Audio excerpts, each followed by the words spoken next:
I think if I hear you call me Becky one more time, six-pack, I'm gonna pop your tops. All six of them. Who are you?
Hey, this is Matt once again. Welcome back to another video, and this is a request, a Patreon request for Bobby Reynolds. Thank you so much for that.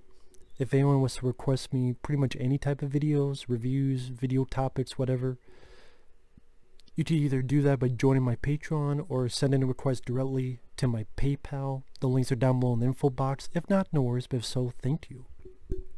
But the film Bobby Reynolds wanted me to talk about today is a film I had never even heard of called Legend of Dinosaurs and Monster Birds. What a great fucking title, right? From 1977, from the same year as classics like Star Wars, you did Legend of Dinosaurs and Monster Birds. This is pretty much if Toho meets Jaws, and it's really fucking lame. When there are effects, they're really cheap. The ending is kind of weird, which I'll get to. The dubbing is laughable. It starts out with a girl wandering in the woods, and then the fucking camera's in Vagisil vision. Fucking blurry shit. I mean, maybe that was one of the fucking promotions of the film, Vagisil.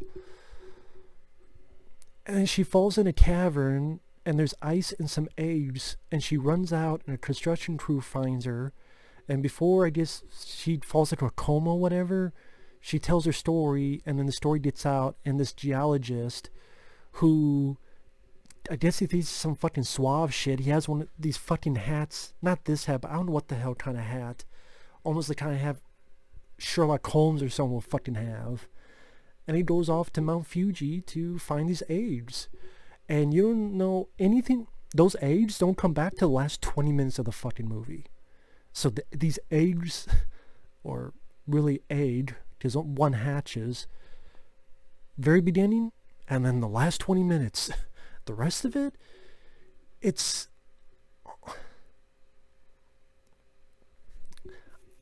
From what I understand, one of the inspirations for the film was the success of Jaws. But it's not one of those where it follows Jaws verbatim, so it's not, there's three characters, and one's a Robert Shaw type, and one... it doesn't go that far.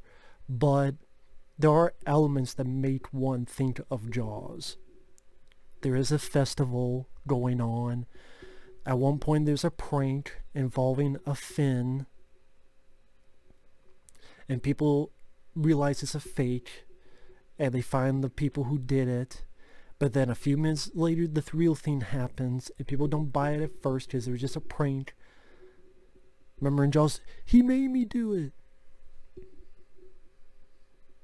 But then later on, only instead of a shark, this thing is a $3 version of Nessie the Loch Ness Monster.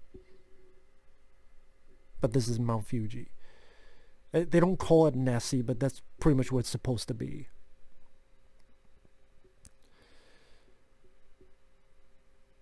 Other stuff that happens, this girl finds this half-eaten horse in the woods. I think he was even missing a head. There's a celebration by a lake where the cowboy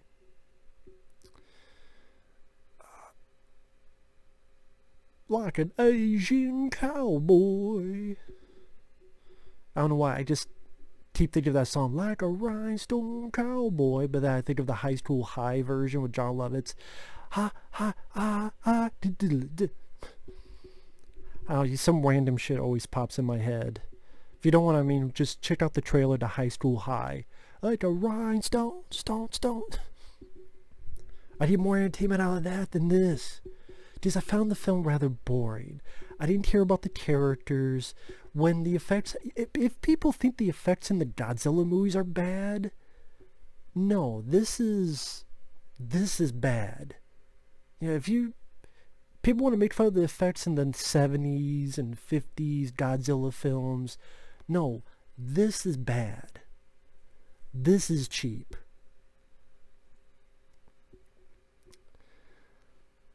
And once in a while, something happens where it attacks through a roof at a girl. Or there's another one where it picks up a woman in a lake, picks her up from her legs, drops her down.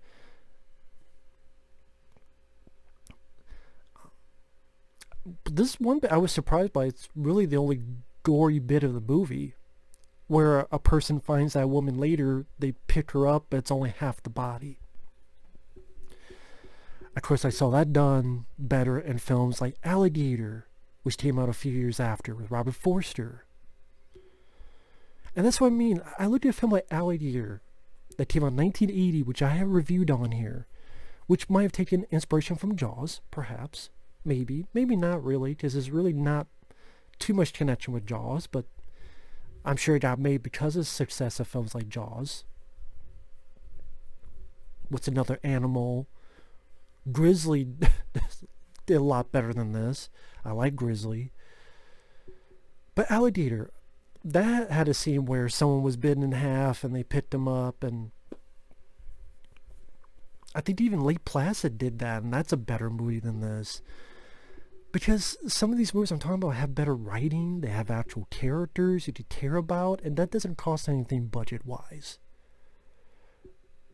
And on the flip side, Godzilla, old Godzilla films aren't known for their characters, but at least there's some kitsch, quirkiness, depending on which film you see. Like, for example, I really like Godzilla vs. Monster, because I thought the director tried to do some really interesting stuff, some really psychedelic stuff. The smog monster, the way it killed people felt creepy, it looked creepy. It's like the kid and the family going over the roller coaster, and then there's that quick shot of seeing Godzilla in the distance. It's like, what the fuck? Like, that still stands in my head. I'm not going to remember a fucking thing about this. What am I going to remember? The laughable diving? You're a diver, aren't you? Why don't you dive? I thought they said, why don't you die? Like he was fucking Tommy Lee Jones and Batman Forever. Rest in peace, Joe Schumacher. But no, he says, why don't you dive? I don't know, why don't you hide from this fucking film? Why don't you eat my ass?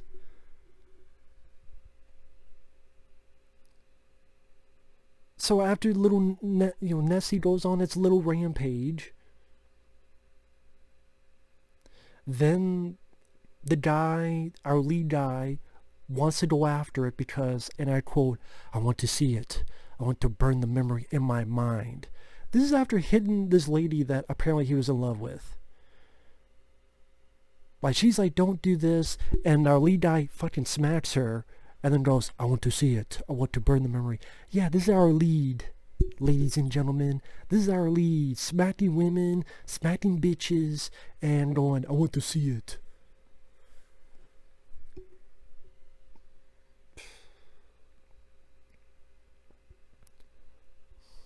Fucking idiot is what he is. Unlikable character. There's no reason for me to like this character. And I barely get to know the girl. I can't tell you a fucking thing about the girl. So they go off. It's funny. They go dive in the water while people are putting depth charges to kill this big creature. Apparently, if you put depth charges, you could be in the water and not a fucking thing happens to you. Not even a scratch, nothing. So, if they're not going to do anything to two people, what the fuck are these depth charges supposed to do to a giant creature? Oh, we finally get back to that age. We're in the last 20 minutes. Oh yeah, we almost forgot about that fucking age that the movie started with. It's funny. Monster Birds is in the title. It's 20 minutes left in the movie. Where the fuck is the monster bird? Oh, only in the last 20 minutes. Great advertising movie. That'd be funny if they did King Kong vs. Godzilla that's coming out, and then King Kong only appears in the last 20 minutes. You know what? I would laugh my ass off if that happened. It won't. No, it won't. But if in another reality that happened, you had a King Kong versus Godzilla, like something that was in the title, and one of them only happens in the last 20 minutes, which is what happens here. Then this big claw came out. Actually killed these two people before our leads get there. And it's like a pterodactyl type of thing. And it goes on a little rampage, picks up some folks, drops them down. While wannabe Nessie, wannabe Loch Ness Monster chases our two leads to the cave. And then the bird and Nessie, whatever the fuck you want to call it, fight. And there's not much to it. I swear there's one time the fucking pterodactyl does like this. It's as if someone has the strings and someone got drunk and fell asleep. So then one of the sides just tilted. And like, wake the fuck up, man. Wake the fuck up. What are you doing? It just looked... Again, if you think... Even Godzilla... It makes Godzilla films look like Blade Runner. This is cheap. I mean, this is like if... I don't want to say the Asylum, but if Full Moon... The Full Moon now, not the Full Moon that did good films like Trancers and Doll Man. The Full Moon of today did a fucking Toho wannabe Godzilla Jaws mix. Might as fucking well be. What can I say about the fight? One time the bird hops around is having a fucking tantrum, or maybe got some Ritalin. Got ants in his fucking pants. What pants? I don't know. Maybe someone shoved a little piece of pants up its fucking butthole, and that's where the ants are in. One thing leads to another, and the bird pokes Nessie in the eye. And I swear to God, I don't know what the fuck happened to this bird next. I have completely forgotten. Because what happens after the bird pokes the other monster in the eye, the Loch Ness wannabe in the eye, Mount Fuji erupts. And I see the one monster, the Loch Ness, falls into the crater. I don't know what the fuck happened to the bird. That's how little impact this movie made to me. I don't remember what the fuck happened to one of the two monsters. Now, that's my fault, I guess, for not paying attention. Or maybe it's the movie's fault for not keeping my attention. I'd rather look at my dick than the screen. I'd rather look at the paint drying. I'd rather look at a fucking fly going zzz, fucking farting along the way. That'd be more captivating than the movie.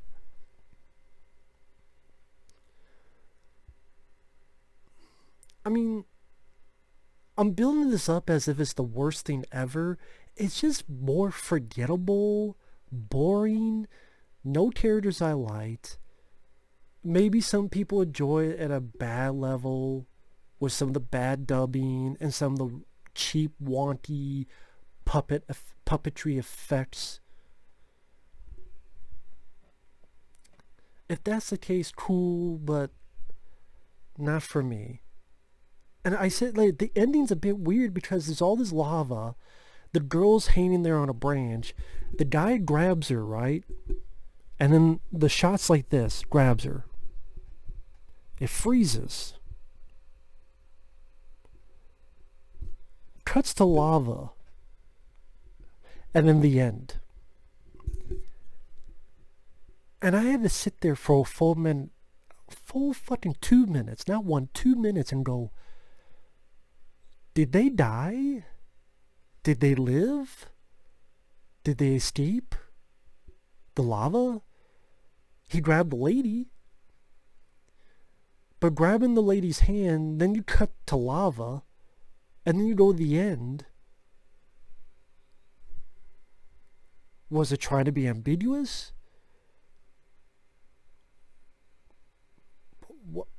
Or is it just, nah, he saved her, that's it. And the movie just did a piss poor way of editing it. I mean, when you end your film and I'm left with confusion as to what the fuck were the fates of the characters, part of me's like, oh yeah, well, he grabbed her hands, thus he saved her. But it's the cut to lava and then immediately the end. Not a conversation, not a handshake goodbye, not them going down and looking at what's going on, or nothing of that nature. No final thoughts. So I don't care about the characters. A lot of the monster actions on off screen, the bits on screen, cheap effects.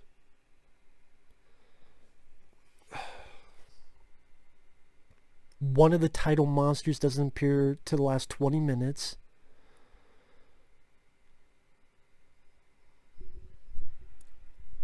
I don't know what else to say.